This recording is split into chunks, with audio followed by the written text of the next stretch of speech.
ado, I'm going to pass over to Dr. Alan Huang, who will present today's webinar. Thank you. Thanks, Stuart. Hello, everybody, and welcome to the IPGC webinar. And my name is Alan Huang. I am the course leader for this course. So let me just share my screen. Here we go. You should be able to see it now. So I'm going to do a short presentation, about 25 minutes or so. And then you can ask me questions while I'm doing the presentation. Just feel free to ask your questions in the Q&A function, or you have a chance to ask me questions after the presentation as well. So I'm happy to take questions whenever. So my name is Alan, as I said. I joined the University of Strathclyde in 2016. So it's just a little bit under 6 years. I was really enjoying my time here. And before that, I was doing my PhD at the University of Edinburgh. And I also did my master's in Edinburgh as well. So I've been in Scotland for over 10 years now. And for those of you who are from Scotland, but for those of you who are not from Scotland, welcome. As you know, the PG Cert in Education International, or IPGC, is a fully online course. So whether you are in Scotland, in the UK, or elsewhere in the world, we welcome you all. So just a sort of a general introduction to the University of Strathclyde. I prepared a short video for you to watch, and then I'll carry on with the presentation.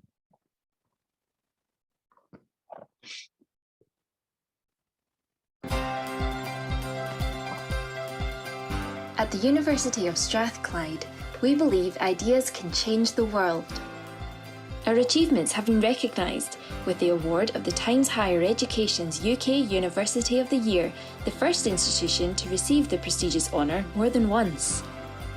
This accolade follows our success as the Sunday Times Good University Guide Scottish University of the Year and the award of the Queen's Anniversary Prize for Excellence in Energy Innovation.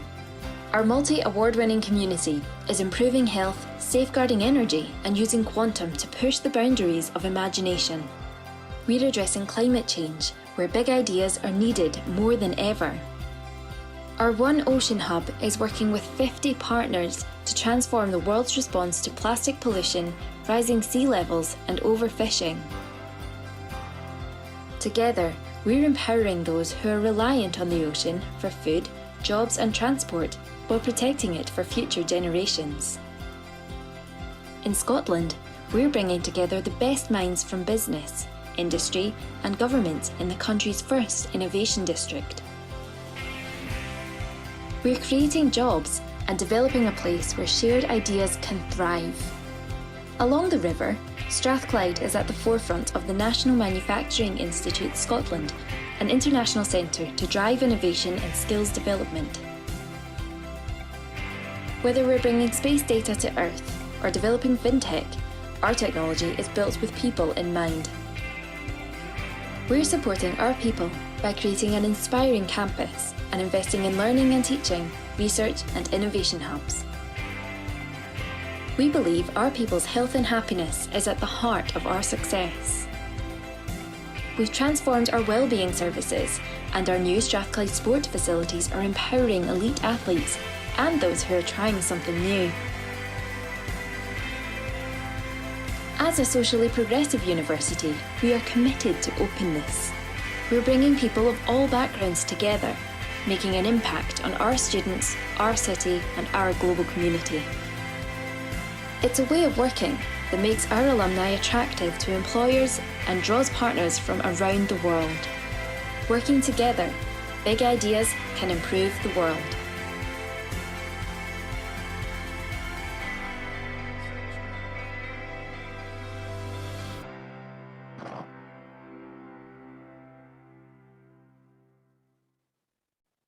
Okay, so this is a short introduction to the university.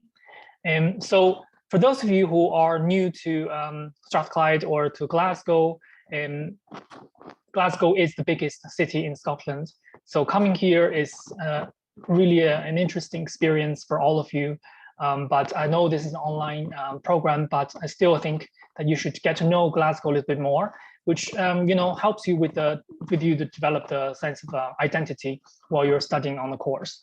Indeed, student identity and student community is so important as part of the course that we have lots of one-on-one interactions and group interactions with our students so that we can learn more about our individual students. And so Glasgow is the biggest city in Scotland, and it's access fantastic transport links. It's home to BBC Scotland, close to, for example, Loch Lomond, which is a national park in Scotland. And so you can get close to the nature as well. So the University of Strathclyde was founded in 1796 through the will of John Anderson as a place of useful learning. So this is our motto, a place of useful learning. What you learn on the IPGC course will always be practical, and you can apply theories that we discussed in the lessons immediately in the classrooms you are working in. As Glasgow's second oldest university, it received its royal charter in 1964 as the first technological university in the UK. So there are 4 faculties in the university: the Faculty of Engineering, Science, Strathclyde Business School, and where you will be based, which is the Faculty of Humanities and Social Sciences. There are 6 schools within the Faculty of Humanities and Social Sciences. We are in the School of Education, and there's also 5 other schools. So just a little bit of background about the School of Education for those of you who are new. So we can trace our history back to 1837, when David Stowe founded the Glasgow Normal Seminary. It's one of the first teacher education institutions in the UK, which later became Jordan Hill College of Education. And Jordan Hill merged with Strathclyde in 1997. So it's been part of the University of Strathclyde since 1993. And the School of Education is very active on Twitter, as you can see. So if you are a Twitter user, please feel free to follow the School of Education account, Strat.edu, or follow my personal account, professional account, or one of the tutors on the course as well. It is a leading provider of teacher education in Scotland and one of the largest in the UK. And we are ranked number 4 in the UK for education in the Complete University Guide. And actually, the School of Education trains just over 50% of all the teachers in Scotland every year. So we have over 1,000 student teachers every year in the school. And indeed, when you join the IPGC course, you'll become part of that teacher professional learning, teacher education cohort. And you get to, for example, participate in seminars with other teacher education students. And the School of Education has over 100 academic staff, and all of us are active in research, and we also do teaching. So we bring the knowledge that we learn from research and apply that directly to our university teaching. So this really allows us to bring a wide range of experience to the professional preparation of our students. So I'm just going to use myself as an example. So I do research on language education, on technology, digital technologies in education, and also on teacher professional learning. So I publish journal articles, write book chapters, and I also carry out projects, also lead projects on these 3 areas. So this really allows me to bring my expertise in everything I do within the school, including teaching. So I will be leading not just the course, but also one of the modules on practitioner inquiry for professional learning, which I'm going to talk about in a second, which looks more in depth at teacher professional learning and how to engage with teacher professional learning. So a little bit about the IPGCE. The IPGC at Strathclyde aims to develop your knowledge and skills of learning and teaching in the 21st century. So as you probably know, one of the entry requirements is that you must be already working in an international school setting, either as a teacher or as a teaching assistant. So you should have access to your own classroom. And the aim of the course is to further develop your knowledge and skills of learning and teaching in the 21st century by building on your understanding of key areas in learning, teaching, assessment, and teacher professional development. So we really aim to support teachers and education professionals to address some of the pressing challenges in their local and global context. And you will notice once you're on the course that although we use a lot of examples in Scottish education, but actually these examples are applicable to anywhere else in the world. And we will actively invite you to talk about your local educational context and to explain to us the local education policies, the curriculum structures, and whatever settings you are working in. So it's all about bringing in your local knowledge and sharing that with the rest of the cohort, and then to learn from each other. The IPGC is an internationally recognized and meets the same rigorous standards as those teaching programs delivered on campus in the UK. For example, our BA primary education on our PGDE primary and secondary education. So because it's a fully online course, we have students from all over the world. Some of them are based in the UK, in Europe, Asia, Africa. We haven't had any students from America yet. So hopefully one day we'll have students in all the continents. All the lectures are pre-recorded, so you get to watch them before the live seminar, which is synchronous.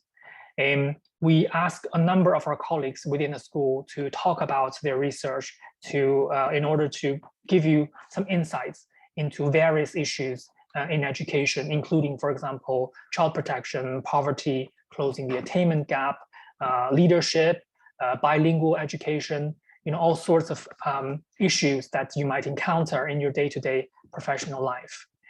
The lectures are usually released 1 week before the live seminar, meaning that you can choose whenever and however you want to watch it before coming on to the seminar. And the online lectures are supplemented by small group seminars and independent tasks. So we do set, for example, pre-sessional reading for you to do. So it might be a journal article, a book chapter, and we'll make sure that you have plenty of time to work on these independent tasks as well. And we do recognize that some of you are working full-time and doing this part-time. So time management is kind of important for the IPGC students as well. But we can have a discussion about that if you're really struggling and see how we can help you with that. The live synchronous sessions will be in small groups. So these are typically 10 to 15 students, and they're usually based on your geographic locations. I'll talk about that in a second. But this year, we have 3 geographic locations. We have the European cohort, which we deliberately chose the time that is after work, so that our students can attend these live seminars. We also have an East and Southeast Asian cohort, and we also have a specialized Pakistani cohort this year, just because we have a significant number of students from that particular country.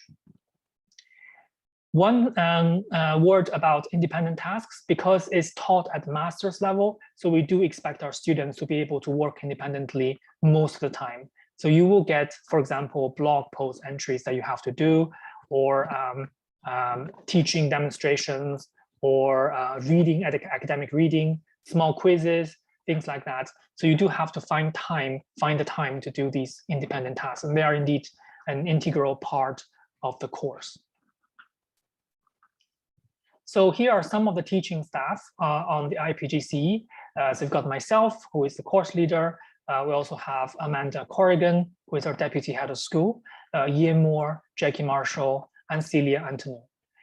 We also have contributions from staff members across the school and leading experts on teacher education. So you'll see videos from those tutors as well. So because it's a postgraduate certificate, according to the UK standard, there are 3 modules. There are typically 3 modules, and each module is worth 20 credits. So we've got international education, issues, debates, and challenges, learning, teaching, and professionalism in international contexts, practitioner inquiry for professional learning. So I'm going to talk about each of these modules one by one. The first module, international education, issues, debates, and challenges. This module is delivered from September to December, i.e. now. So this module explores the aims, purposes, and values of education in students' own country using examples of other international contexts for comparison. So the module is relatively broad compared to the other two modules. And this module is aimed at discussing the wider educational issues. So the module draws on current research and allows students to critically evaluate and discuss the impact of educational policy on learning and teaching. So because it's at master's level, we do expect students to demonstrate criticality and analytical skills throughout the course. So if you are joining us in September, this will be your first module. If you're joining us in January, this will be your last module. So as I said, it's delivered from September to December. So throughout the module, students will get to debate the complexities of education through an international and comparative lens. Because we have students from different countries, from different educational systems, from different curriculum areas, it's really interesting to see how students engage with the study and debate various issues. So you will have, for example, fellow classmates who are teaching in early year settings, or fellow classmates teaching in primary or secondary school settings. And it's really interesting to see how they view certain issues, certain educational issues. And this is indeed part of the, an important value of this course. The second module, which is delivered from January to March. So again, if you're joining us from January, this will be your first module. It's called Learning, Teaching, and Professionalism in International Contexts. The module leader for this module is Amanda Corrigan. The module supports students in developing their knowledge and understanding of the myriad factors that teachers must manage as they strive to teach effectively. So as I said before, you must already be working in an international school, whether you're just a new teacher, but you must have access to to your own classroom to be able to do all the modules on the IPGCE. So because you're already working in a classroom, so you have a group of students you are supporting, right? So the module, this module, second module, aims to develop your knowledge and understanding about learning and teaching. It provides the opportunity for students to develop their pedagogical skills in the classroom on an ongoing basis. So throughout the module, you will be introduced to a number of innovative pedagogical skills and strategies. And your goal is to test out, to experiment these pedagogical skills in your own classroom settings. Different teachers have different teaching styles, we know, and different teachers have different ways of engaging with the learners. And indeed, depending on your learners, you might adopt different strategies as well. So you do have to be careful when choosing certain pedagogical methods and always take into account of your own learners in the classroom. Reflection will be at the heart of the module as students take responsibility for developing and establishing new approaches to teaching their own setting, which expand the experiences. But I would have to say that reflection is at the heart of all we do as teachers. But this module in particular has a strong focus on reflection because it's a teaching module. So you will get to actually experiment and try out the different pedagogical methods. And as part of doing that, you have to reflect on how it went, what went okay, and what went wrong, and what you would do to improve it in the next iteration. So you get to reflect on, for example, your experiences of teaching using that method, the quality of the teaching, and the purposefulness of the learning environment for your own students. The third module, which is I'm the module leader. This module starts mid-March all the way to end of June. So if you're starting in January, this will be your second module. And if you're starting in September, this is your third module. This module is called Practitioner Inquiry for Professional Learning. This module develops your dispositions of systematically scrutinizing your knowledge and understanding about the complex relationship between theory and practice. Because this is not your first module, so I'm assuming that you have some knowledge about educational theories and practice. So my job here is to help you link theory with practice and to develop a systematic understanding of the complex relationship between theory and practice.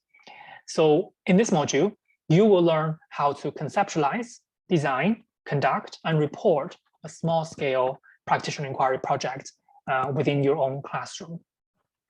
You'll also develop the capacity to reflect on ways of evidencing the impact of practitioner inquiry on teacher professional learning and on innovation in the classroom. So not only do you have to carry out a small project on its own and write up a report, you also have to reflect on how it affects your own professional learning, your own professional development as teachers. And this is very important, a very important skill that will benefit your whole career. So I'm just showing you on this slide a sample timetable for the current cohort, the September cohort 2021. So as you can see, we have 3 cohorts. We have the Crescent School, which is the Pakistani cohort. We also have the East and Southeast Asian time zones. We also have the EU time zones. So as I said before, we aim to deliver these synchronous sessions. So these are synchronous sessions, time zones, timetable. All the asynchronous tasks, i.e. offline recorded lectures and blog posts, should be done in your own time. So these synchronous sessions are compulsory. So you're expected to attend your allocated synchronous sessions. So for example, if you are from a EU country, and then your first module will be 5 to 7 on Thursday UK time. And as we know, it's much later, 1 hour later in Europe. So ideally, you should have finished working by then.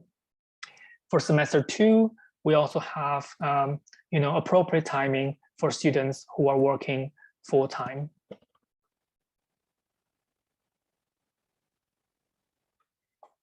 Okay, so for those of you who are active on Twitter, you can follow us, as I said, the School of Education account, Strath.edu. And if you like listening to podcasts, you can listen to our School of Education podcast as well. Actually, there is an episode where we interview 2 of our former IPGC students from last year, how their experience is. So you can feel free to listen to their experience and maybe learn from them. If you're active on Twitter, you can also follow myself, Amanda, who is the module leader for module 2, and Ian, who is the module leader for module 1. So you can follow 3 of us as well on Twitter if you're active there. We also have a School of Education blog, and you can read short articles about various issues on education. Hopefully we'll give you some inspiration about how to tackle some of the issues in your local context as well. And just to mention also, that's not on this slide, that we have 2 student profiles on the university website as well. So if you just go to the Strathclyde University website and search IPGC, you should be able to see 2 of our former students talking about their experience on the IPGC, which will hopefully give you some insight about what the course is like and how to succeed on the course. In terms of future career, as I said before, we expect our IPGC students to already be working in an international school setting. So the goal here is really that after successfully completing the program, you should be able to pursue careers in teaching in your home countries or internationally, whether you are working with young learners, high school students, or university students. And because the IPGC is taught at master's level, you do get master's credits for the 3 modules that you've passed. And then you can go on and do a full master's should you wish. And then the 3 modules will be counted, so you don't have to pay for these 3 modules. Or if you'd like, you can do a research-oriented career, including, for example, a PhD or a Doctor of Education. If you're interested in those options, please feel free to get back to me as well. Some possible job titles of graduates could be early years practitioners, primary school teachers, secondary school teachers, primary principal teachers, a university lecturer, course designer, and course director. Okay, so I'm going to end my presentation here, and I'm happy to take questions from now. Alan, the first question we've got is from Georgia. So she is asking exactly what is meant by international school. So she gives a bit more information. So she's working at a school in Germany, where the language of instruction is German, so it's not classified as international. Yes, so it's not classified as an international school. Main language is German. Yeah, and I think we can consider that on a case-by-case basis, I would say. But you will find that the majority of the students on the IPGC program are working in an international school, which means that the medium of instruction is English, and they either follow the British system, or the American system, or the Australian system. And I know certainly in China, there are schools that follow both educational system, i.e. half of the curriculum is based in the British system, for example, and the other half is based in Chinese system. But if you're working in a purely German school, you can have a look and see if the course will actually help you develop as a teacher. If you do think that it will help you develop as a teacher, and you would like to have these conversations with other international school teachers, and possibly thinking of a career in an international school in the future, this course is for you. Thanks, Alan. We've got another question. It's from an anonymous attendee. Really good one. How many hours in total per week does the course take up of your time? Oh, that's a tricky one. Not sure it's a good one, Stuart. But typically, you are expected to attend 2 hours of live seminar sessions where you have tutor and fellow classmates to talk about a range of issues related to the module. So these are the 2 hours live sessions that you have to be there. In terms of the other tasks that you have to do, for example, pre-sessional readings or blog posts, or designing your practitioner inquiry projects, including collecting data and writing up the report, and even writing up the final assignment, it's really up to you and your competence in academic writing and academic work. But typically we are talking about, for example, this is the same for all UK universities, all right? For every 20 credits module, you are expected to work for 200 hours. And these 200 hours include, for example, watching recorded lectures, taking notes, doing blog posts, attending live sessions, and working on the final assignments. So I wouldn't expect you to work more than, I would say, 5 to 10 hours per week, because it's a part-time course. So essentially you only have one module per semester. So it shouldn't be that tricky, but I do realize that some of you work full-time. So this is really a lot to take on. Thanks, Alan. We've got another question come through. So it's asking, can you tell us a little bit more about what support you offer in-school mentors? So school mentors, we do advise that all of our IPGC students have a school mentor, and we know that they're already teachers, so the school might already have a mentoring structure. Unlike some of the other UK IPGC providers that require you to have a designated mentor and placement visits, etc., we actually don't do that. We do that as part of the course, where you can explore ideas in your own classroom. But the mentor support is unofficial in a way in terms of the IPGC. So we will not be checking mentors, for example. We do appreciate that this can be tricky for some students to organize. So we don't specify that in terms of the mentor hours, etc. Yeah, but it's a good idea to have a mentor, I would say. Thank you. Just going to check the chat function. Do we have any other questions? Oh yeah, here's one come through. This is good. Okay, another good question. So what is the makeup of the course in terms of nationalities and location of students? Yeah, that's a very good question. And so this year we have designated Pakistani cohort, and then the other two cohorts, the EU cohort and the East and Southeast Asian cohort, is very diverse. EU cohort, for example, also includes some students from Africa. And we also have some students from Middle East joining the EU cohort. So Germany, Belgium, the typical Spain, Italy, the typical EU countries.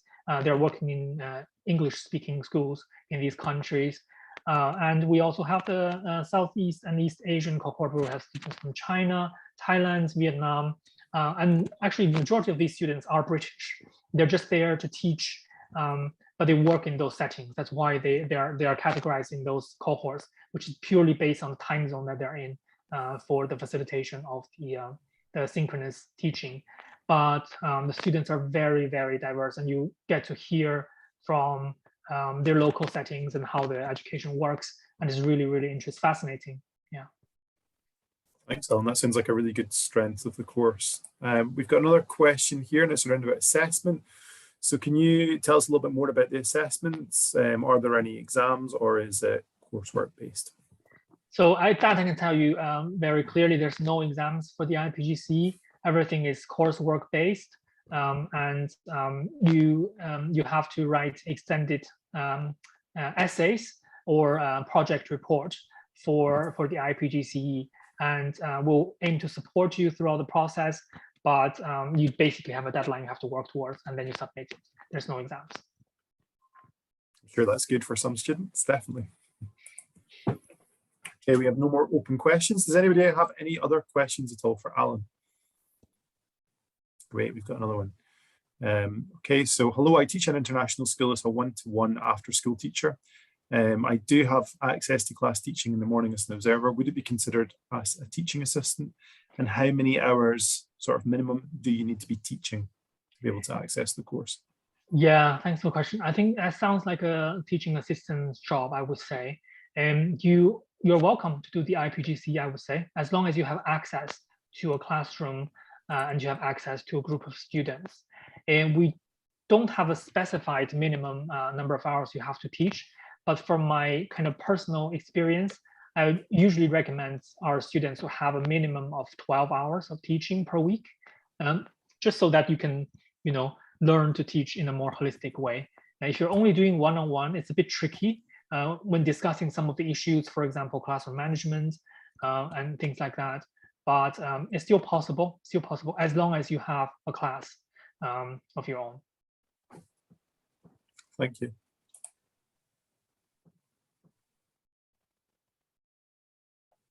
Any further questions at all? Okay, I'm just going to pop something in the chat function. So it's just a note. So if anybody who's got any further questions after today, it's the email address for our inquiries and admissions team. So please do get in touch. And if you're looking to get the video recording, we're more than happy to provide it. I'm just going to pop that in just now, if I can. Sorry, I seem to have lost the chat function. Yeah, so that's the email address there, if anybody's. Okay, we'll give you about another 30 seconds to a minute if anybody's got any further questions.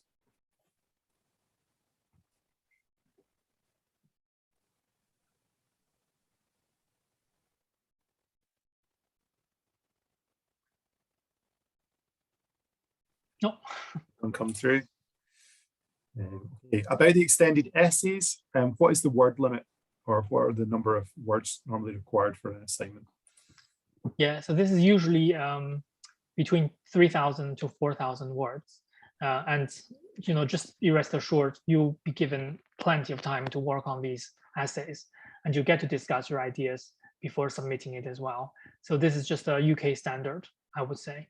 For module 2, however, I think if I'm remembering this correctly, part of your assignment is video recording of you teaching or having a professional dialogue. So because of there's that element, the essay is shorter. It's either 2,000 or 2,500. So I have to double check, but it shouldn't be more than 4,000 words. Yeah. That's great. We have another question, a really good one. So when does the January start version of the course start exactly? Let me just check my calendar.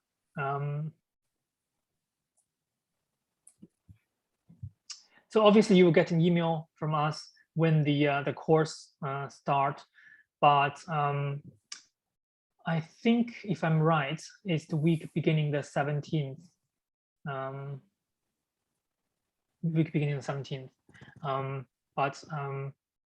Yeah, you definitely get an email from us. Yeah. Mm-hmm. Okay, another question come through. Well, it's a good one. So is it compulsory to have an English certification before the start of the course? So we do have IELTS requirements for the course, but if you've done a degree, either an undergraduate degree or postgraduate degree, the IELTS certificate can be waived. So do get in touch with us if you have a degree in English. but I think there's an IELTS requirement. Yes, just because we need students to be able to communicate with us during the course, and because the whole course is taught in English, you know. And to be honest, I think if you're working in an international school, that shouldn't be a big problem. Yeah.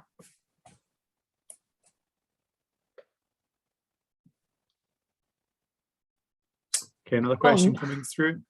No, you don't need IELTS if you're a native English speaker. No, it's only for people for whom English is not their first language.